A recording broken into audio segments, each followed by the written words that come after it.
Story of Common Sense Week here on the PIX 11 Morning News, and we know a lot of you are having a hard time paying the bills, and maybe you're thinking of getting cash in your hand. Well, I'm going to show you how you can do it if you've got some gold jewelry. It can be kind of confusing, you know, sell gold for cash. So we did the legwork for you to make sure you get the best deal.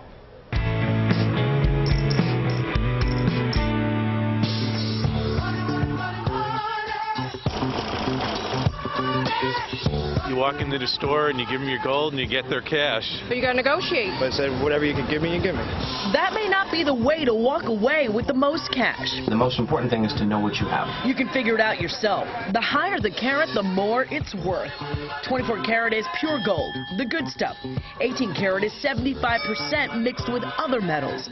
14 karat is just under 60%. You'll only get paid the part that's real gold.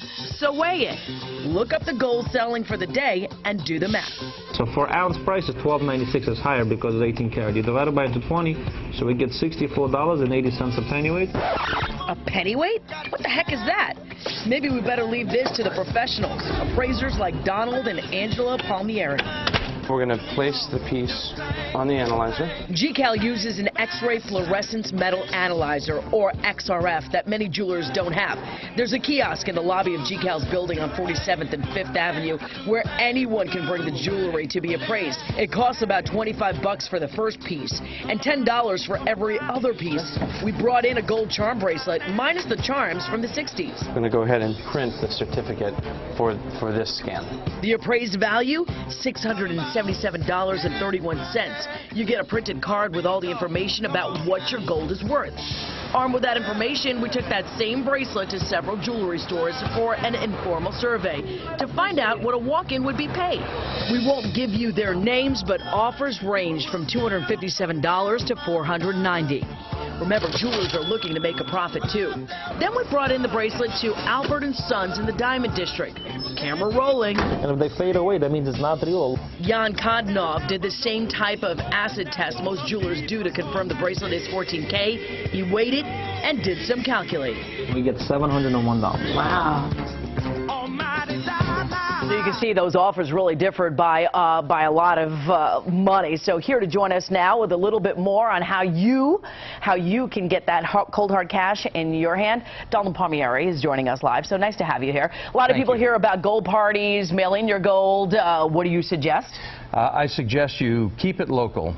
You definitely take your jewelry to your local jeweler, local retail jeweler, yep, and start there and do a lot of homework. A lot of homework. You need to know what the gold value is trading at for that day, and it's, of course, you can just look it up. You can Google it. Also, you recommend that you actually negotiate. Absolutely. Well, first of all, you never want to take the first offer, and you want to get at least 3 or 4 offers. The more you're willing to invest in terms of your time, the more you're going to get for your jewelry. All right, let's talk about people. They have, bracelets with stones in it, yes, necklace with stones. Is that also very valuable? It is, and the interesting thing is that you're not, if you're just going to sell your jewelry for gold, you're really not going to get much money for the stones unless you go to a knowledgeable jeweler or you know what you have to begin with. Let's talk about signature jewelry like this. You say this is worth a lot of money. Yes. Everything that you see here by itself does not have a lot of gold content.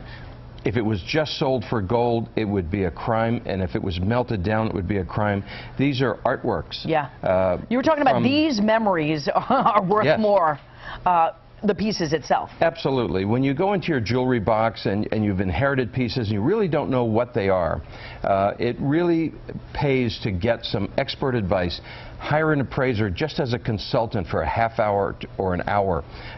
Have them look at the pieces. Look for things like we're showing you here with this magnifying glass. Show that too. Yes, this is a this is just a magnifying glass with concentric ring of lights. It sells for about $100 or $125, but you can get a magnifying glass for $10 or $15. It's a good place for consumers to start when they're looking through their jewelry box.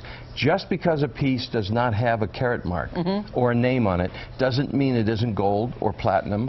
and doesn't mean that it's not very valuable. That's why you need some expert advice, and or you need to go to a jeweler you can trust. Absolutely, and of course that kiosk is amazing. You can just go there, you can walk off the street.